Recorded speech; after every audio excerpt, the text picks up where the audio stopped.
G'day, this is DMG, and in this video we're going to be talking about what are the additional roles that you find in 7DSystem and indeed in other role-playing games.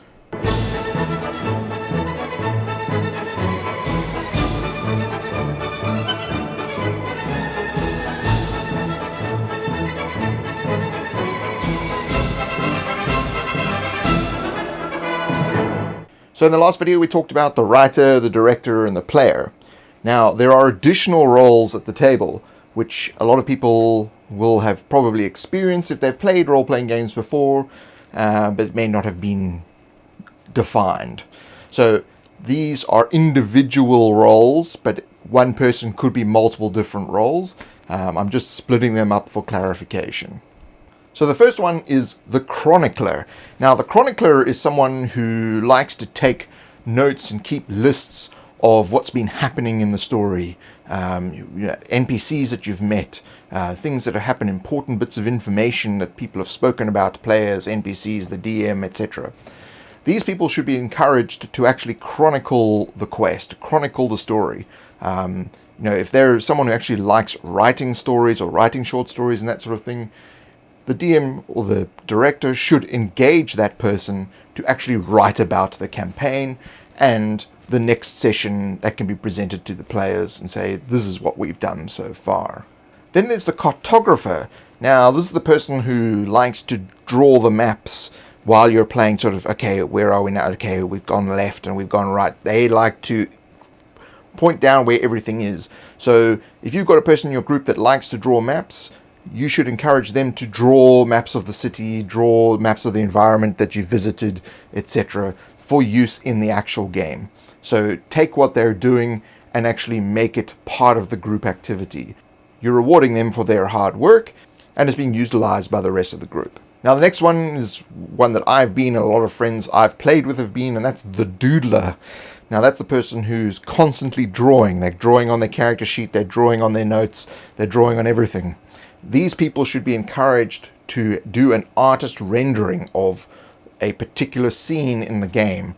So if you've got more than one doodler, that's great because you can have different people doing different things. But you could say, listen, Bob, could you just draw the villain we're up against, or your idea of what the villain looks like? So that can be used later on in the game. Great way to take the doodling and make it useful in the game so that they are distracted for a good reason. Then there's the musician. Now the musician is that guy that everyone knows that always has a guitar.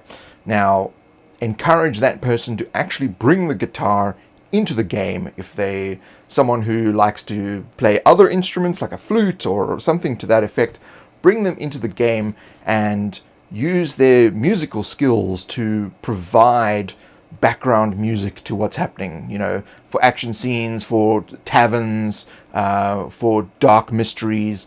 Encourage them to actually provide an emotional tone to the scene. Then we have the Clerk, or the Clerk, as some people might say. Now, the Clerk is someone who likes to write down the minutiae of details that are happening. How many gold do I have? What's exactly in my backpack? How much does everything weigh? What's the encumbrance? A clerk is someone that you should really encourage to create notes for the group. So when you're divvying up treasure, they're the ones who are given the option to write everything out and ask who wants what and disseminate all that to the other players. They can also be very useful in terms of tracking information in combat as well. So they may be able to assist the director in keeping notes on current monsters, hit points, things like that during the actual game. So a very important person at the table. Then you have the Roller. Now the Roller is the guy that is constantly rolling dice, and when he rolls and then he quickly gathers dice and rolls again to try and get a better result. That's the Roller. Now, some people find rollers very, very irritating, but you need to channel that into something more useful to the game and allow them to actually roll for the monsters, roll for the NPCs. So rather than the director or the DM or the GM making the rolls for the monsters, get the Roller to do it. Every table has one. Then, of course, there's the Crafter, the DMG. And people like DM Scotty These people should be encouraged to make terrain, to make minis, to bring props, all that sort of stuff. Get them involved in producing all that kind of stuff. They can make generic things that can be used in every single game. It really lifts the level of the game right up when you have someone like that involved. And then there's the oft overlooked person, the host. Now the host is the most important person at the table because they're providing a venue. So this person should be praised with all aplomb.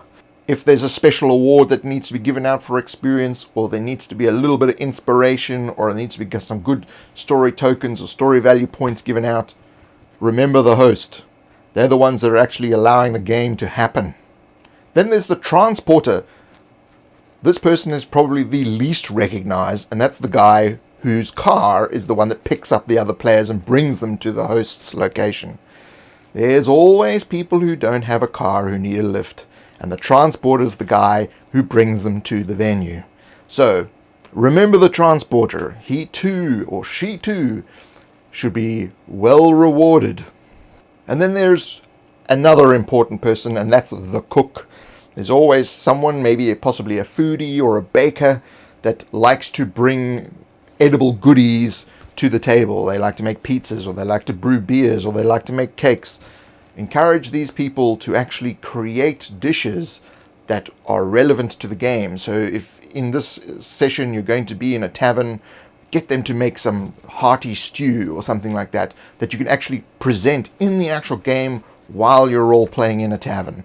Or if, you know, guys into brewing beers, have them present beers, or you've gone and you've Bugman's 4X, you're chasing down a barrel of ale that's run away and you've got to fight goblins to get it back. When you get it back, everyone gets rewarded with Bugman's 4X.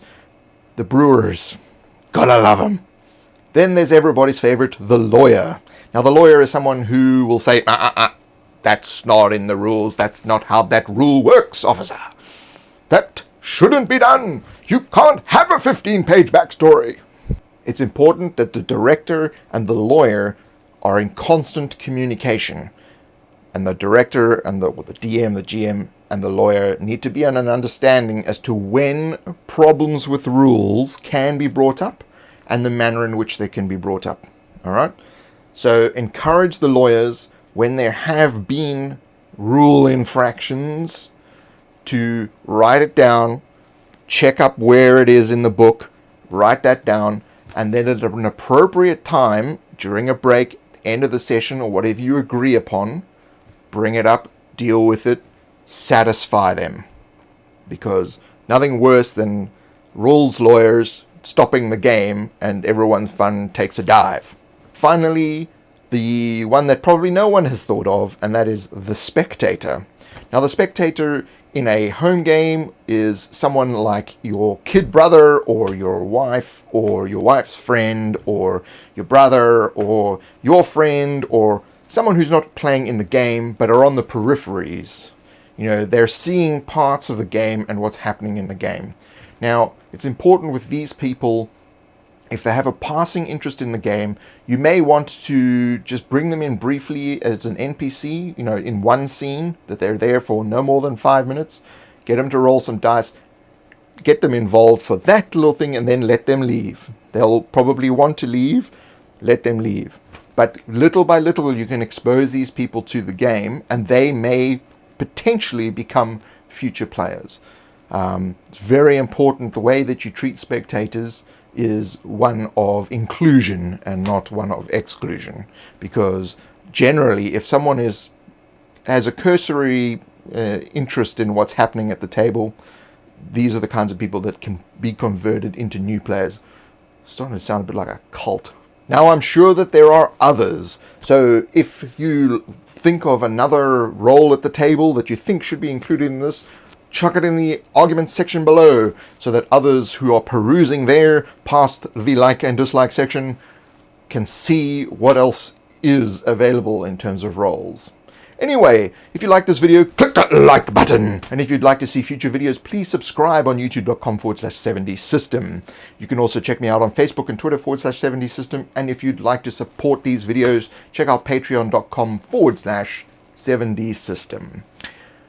thank you very much for joining me, and I will see you in the next few videos next week.